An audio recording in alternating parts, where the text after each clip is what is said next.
I started when I was 3 years old. When I was 3, I would sing during offering time, and I'd sing the same song every Sunday. I'm sure it annoyed the grown-ups, but it was my favorite song. Yeah, I can't do no small talk, no small talk. I'm not with the small talk. Can't be with the small talk.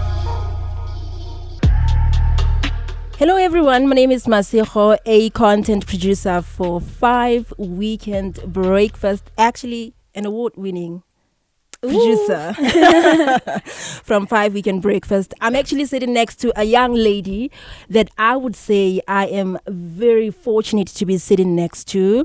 She, at that time when she was introduced to us, she got introduced to us at a very unfortunate situation in her life.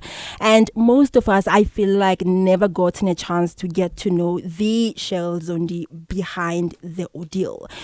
Who is Cheryl if somebody doesn't know you?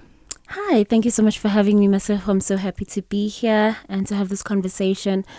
So yeah, as you said, a lot of people know me from the rape trial that is, still ongoing. But Cheryl is, I think at my core, I'm just a dreamer. I'm just, a young woman chasing her dreams like most young women in this country. I'm a singer-songwriter. I'm also a voiceover artist. I have a foundation, the Cheryl Zondi Foundation, that helps people like me who've been through abuse in sacred spaces. I also am writing a book. So, soon to be global best-selling author. That's fantastic. Yeah. What were your inspirations and aspirations when growing up? I've always been very open-minded. So I went through different phases. Like at some point I wanted to be a neurosurgeon because I was so fascinated by how the human mind looks and how the brain works and all that stuff. Of course, that didn't happen. Too much studying for me. At some point I also wanted to be, what else did I want to be? I think I just wanted to be happy more than anything. I haven't really always attached my happiness to a particular career. I just think I have a lot of gifts. I feel like I always tell people I feel like when God was making me, he was like, oh, we have all this stuff left over. Let's just dump it on him. So yeah, I've always just gravitated to things that make me happy, like music and singing, things that come naturally to me. Writing also comes naturally. I just follow my bliss, and I think I've just been that way from a young age. Yeah. But then, speaking of music, you went to UJ to study marketing. Yes. And you were telling me before this that you studied graphic design. Yes. Why not study music? Because you wanted to be a musician. A blunder after another blunder. I've never thought to study music because I've never really been interested in production or the playing of instruments. I've just always been the singing and the writing part of music, which I felt I maybe don't need school for. But I mean, you were pretty dominant at church since the age of 14? No, or even before that. Yeah. Was it not the part where you said, maybe I've been trained at church to sing, so I don't need school? Were you a singer at church as well? Yes, I was. I started when I was 3 years old. When I was 3, I would sing during offering time, and I'd sing the same song every Sunday. I'm sure it annoyed the grown-ups, but it was my favorite song. Yeah. And then, of course, there was joining choirs in primary school and high school. I was in a Mpumalanga provincial choir for primary school at some point. And then I was just singing in school, of course. And then when I was in the church, even though it was a church setting, it wasn't really official, on paper or anything. We were trained, in that environment amid all the other stuff. We were being trained to have an ear and to be able to compose, and it was more classical training, I think, as well. But yeah, I think maybe that did kind of influence me not needing to go to school for it. And I think most singers don't really go to school for it. They just get a vocal coach. Exactly, yeah. exactly. So I'll get one of those as well. Did you learn any instruments? I started to play the guitar, and then it got stolen. Oh no! And then I just stopped. Yeah, but I really wasn't that invested in. Yeah, I'm not really invested in musical instruments. Oh, okay. Yeah, to be honest. Let's talk about your marketing degree. How is it helping you or setting you aside, in as a singer and songwriter? So to be honest with you, I studied marketing for the heck of it. It's not something I was particularly passionate about, but it made sense to have a marketing background, I guess, in the kind of work that I wanted to do with music. So it does help. I mean, you learn strategies and how to put yourself out there, I think these days especially, like, branding is everything. Everyone's a brand, and, your brand is your story and how it's conveyed to the world and how people receive you. So yeah, it's definitely helped in that sense. I think though the main thing is also having something to market. If you can like articulate your story pretty well and coordinate it in such a way that it makes sense, and it's like, one thing leads to another, and it's just not like all over the place. So I have a lot of things going on in my life, a lot of things that I'm trying to do. So I'm trying to kind of make them cohesive and like like marry into each other. Oh, okay, cool. Let's talk about your two projects. Is it No Walls? Yes, No Walls Allowed and Love Imposes. And Love Imposes. Yeah. Tell me more, what was the inspiration behind that, and why did you decide, okay, these two projects? So in 2020, I decided, with the help of my friends, to make No Walls Allowed. At the time, I was really trying to introduce myself as a musician. And that also inspired the name of the project, No Walls Allowed. It's also the name of the main single in the project, called No Walls Allowed. And basically what I say in the song is, so what inspired the song was a failed talking stage with a particular somebody, Ooh, but I noticed somebody? Yes, actually a world champion sportsman, whatever, but I'm not going to name drop. Okay. Anyway, so what I found was, and it was kind of like becoming a trend because of what I'd been through, right? People knew me from this case, and you look at that and look at this girl who's gone through this, and you think to yourself, oh my God, baggage. So that talking stage failed because this particular individual was afraid of not necessarily me, but afraid of the things that I had been through, and perhaps the things that he might have to deal with because of what I've been through. And in the song, I'm just saying, I don't need saving. I just I just want to get to know you. Don't be scared of me. I mean, I'm not always fighting like I was in court. I'm just a normal person who's also trying to move on with her life. So, speaking of that, I mean, guys are very sensitive compared to us as women. I'd like to believe that we are emotionally strong compared to guys. Well, we're just more expressive. Scientifically proven. It's just Masego proven. Did that ever affect your relationships when it comes to guys? Yes. It did become a trend, this thing of guys feeling intimidated by me, or having this thing where it's as if they're walking on eggshells around me, don't know how to act, don't know how to and just, I guess, not realizing that I'm just like a normal human person, and that was just like one like little aspect of my life that doesn't define the whole entire person. So yeah, I definitely did have instances like that. I've also had people who fetishized the whole experience. Actually, people who are like, oh my God, what the hell? There are some creepy characters out people there. Like creeps, yeah man. So people who wanted to talk about how it was, and but not in like a respectful manner, but just like fetish. So I've had. Does it offend you, like when people do that? Because I know at some point in court, a lot of us, including me, were very upset when that lawyer was asking you how it was and the centimeters and everything, and I was like, you literally making the victim to relieve what she's trying to move on from. So when people come to you with that, does it really, like, guys, can you have a little bit of respect and boundaries as well? Yes. yeah, I think I'm so open-minded, and it's actually problematic. But yes, I am offended. Yeah. Because I mean, why would you think that? I also understand at the same time, or in the same breath, I also understand. I'm very intrigued by human complexities. I love how people think. I when I have a conversation with people, I generally want to know like why they are the way they are. Yes. You know, what influenced them, or you know, why they think that the way that they think.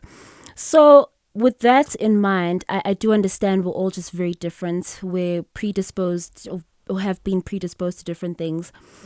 So I can't necessarily be angry at people for the way that they think, because that is who they are.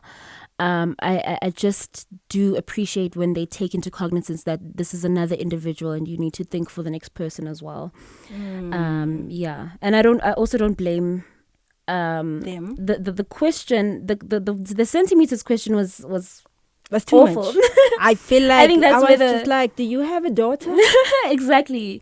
That was the question for me that was out of hand, but the rest I can understand, because at the end of the day, something needs to be proven, and all these people that are hearing the story were not there, so we need to kind of paint the picture. Okay.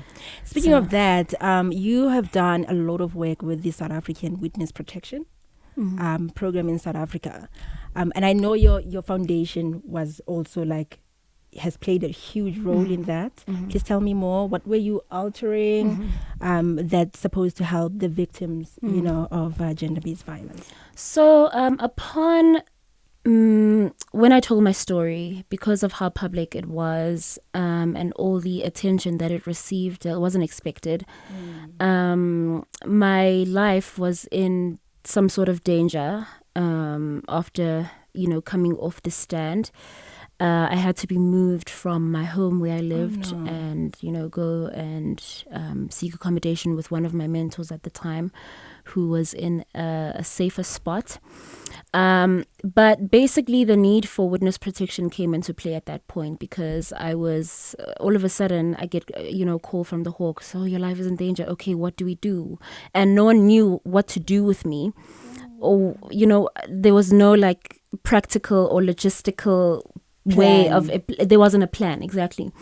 So luckily, my mentor, who's one of my mentors, the former chairperson of the CRL Rights Commission, opened up her home. She stayed in a very secure place, and yes, and when I did speak to the Witness Protection Program, they said to me, basically, it's a very problematic system. They uproot you from your home, which is essentially like a support system. Yeah. And then it's almost as if you are excommunicated from everyone and everything in your life. So at the time I was a student. Yeah. So I needed to attend classes, I needed to write exams, and if I were to opt in to witness protection, I was going to have to essentially leave school. Out. Yes, and no longer be a student, rely on a stipend from them. And not have a cell phone, not have any means to communicate with my family, my mom, no one. And to me, that just didn't make sense, because it sounds like punishment. Yes. Also, they are isolating you from the support structure Exactly. that you need the most at the time. Yes, you know exactly. What I mean? Essentially treating you like you're the criminal who needs to be shipped off somewhere. I feel in my mind, what made sense was for the victim to be the one to be accommodated more than anything, not to be uprooted and shipped off to God knows where. And I made a proposal to the Witness Protection Program and the Public Protector, Mambusi Mkhwebane, and I wrote down a list of things. I was like, this is what the Witness Protection Program is saying, and it's problematic because A, B, and C. Can we propose that we do it this way instead?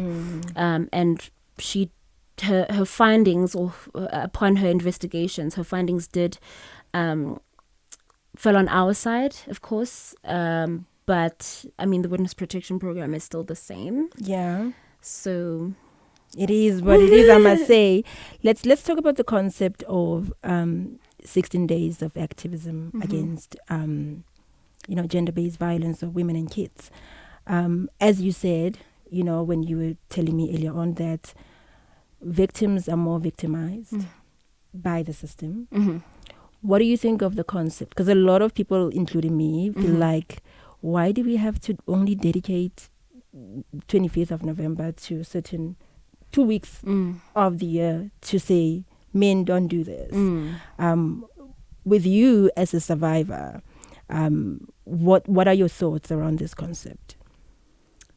Exhausting. I understand it does come from a good place because it's better than doing nothing, of course. But I think rather than being like a special time of the year that's set aside, activism should be a mindset. It should be something that we're all involved in every single day. Not something that we only think about if we're directly affected or someone we care about is directly affected. We should be, activists vouching for the right thing everywhere we go. And not only wake up when it's December, during the 16 days of activism, but it is better than nothing. I just think it's something that more people should be aware, because you never know what kind of the impact that it can have until you're directly impacted, and the more people are aware, the more we can prevent that. I want to quote you in one of the articles because I've been stalking you all along. Ooh. So you said, I am sassy, sexy, and provocative through my music. I also talk about things some people do not expect to hear from a rape victim. What do you mean by this? So like, when you're a survivor of sexual assault, people expect you to not be a sexual person, which is problematic because why? Just because someone tried to distort this lovely, beautiful thing in my life, I'm not gonna allow that to define my sexual experiences. So I am very sexual person, and I enjoy showing off. I dress. I saw you I covered up today, because I'm trying to keep it cute. But I love like mesh dresses, see-through dresses, and I can be that. I can be sexy, and I can walk into a room like and own it. And when I open my mouth, people listen. So I wanted to make it a point. My musical career and everything that I do is an active rebellion against all of these expectations that people have put on me because I've been through sexual assault. So I make it a point to be not sassy but extra sassy, not sexy, extra sexy. I love that. And extra provocative, because I want to challenge norms. Like I want to challenge people's mindsets and these limitations that they have in their minds, that only certain people who dress in a certain way can have something sensible to say. You also mentioned that, well, I've been stalking you. You also mentioned that you have it's not really a problem, but you have this thing of delayed reaction. Yes. At the time, after all these things that happened, I mean, you were literally all over the news. Check the newspaper, it's you. And usually even how they will position the headlines, I'll be like, why would you? Have you ever felt the pressure, especially now that this is how you're expressing yourself in your music, but then have you ever felt the pressure at the time before you reacted the way you reacted now, which I love, but at that time did you feel the pressure to act a certain way because people have expectations? Yes, definitely. Like I took on this diplomatic persona, which is I am a multifaceted human. It is one of the facets, right? I can be. I rise to every occasion. But I did definitely feel the need or the pressure to be this advocate for everybody. At the time, also the advice that I had around me at the time, the people that were around me, during that time were people who were pushing that particular agenda, which was great. but it really left me little to no time to do my own grieving for what just happened to me, and like how my life, what this has done to my life, and how now I'm just exposed and everyone knows what happened. So it left me little to no time for that, just to hone it back in and heal. So I've done things kind of like in reverse. I just, made myself available, which I do need to do. We have to do it, because if not us, then who, Yeah. But also I've really been intentional about my own healing as well, and just also putting myself into consideration as well, in as much as I've put the cause into consideration, because I won't be much use to the cause if I'm not functioning. Fantastic. Yeah. Okay, your message to a young girl out there, because I know you once said, I don't want the girls to blame themselves, but unfortunately this is what they do. Yes. Even in relationships. Yes. Like when your boyfriend cheats on you, or when your partner cheats on you, the first thing you think is, am I less sexy? Is he not attracted to me anymore? Did I do something to push him away? Yeah. We always want to blame ourselves for things that has nothing to do with us. Yeah. What would you say to a young girl out there who's watching 5 Unscripted? You are the best thing since sliced bread, since chewing gum. Like, don't let anybody try and convince you otherwise. If someone's in your life and they start messing up, fire them. I mean, they are fired. As a young woman, this is the time to explore as much as you possibly can. To not try and be defined by one thing, and to just follow your heart and to follow your bliss. So I would really say follow your heart, I think, more than anything. I know it's a cliche thing to say, but it takes a lot of courage. It takes a lot of bravery. If I didn't follow my heart, I'd be wearing like suits and blazers everywhere. I wear my mesh dresses that are see-through because I'm following my heart, and people, those people who are for you will take you as you are. People who are rooting for you and vouching for your rise, as Oprah says, they will be okay with who you are. Because it's not about what you've gone through. It's not about how you look. It's about what you have to offer to the world, and what you have to offer to the world matters. And as little as it might seem to you, your contribution matters. Fantastic. Lastly, you have 2 projects out, but I know you're still planning some more. Yes. You probably have like plans to collaborate with certain people. Yes. Who do you want to collaborate with? And I know you said you're trying to stay away from R&B. Yeah. What genre do you want to explore? Yeah. What can we look forward to? So yes, what I have out right now is R&B. But the more you make music, the more you kind of find your sweet spots in your sound. So at the moment, I'm working on Afro tech, Afro pop project for next year. And I've also been working with, the pianos, producers and artists. That's nice. So yeah, people in that space really, like your Nomfundo Mo's, your Shashas, your Maparisas, really enjoying singing in Vernac. So yeah, that's what you can look forward to. I think the first 2 projects were kind of putting my feet into the water and just checking how deep it is, But yeah, I'm gonna go full throttle with the next one. Fantastic! Thank you so much for coming through. Thank you for really loved the conversation.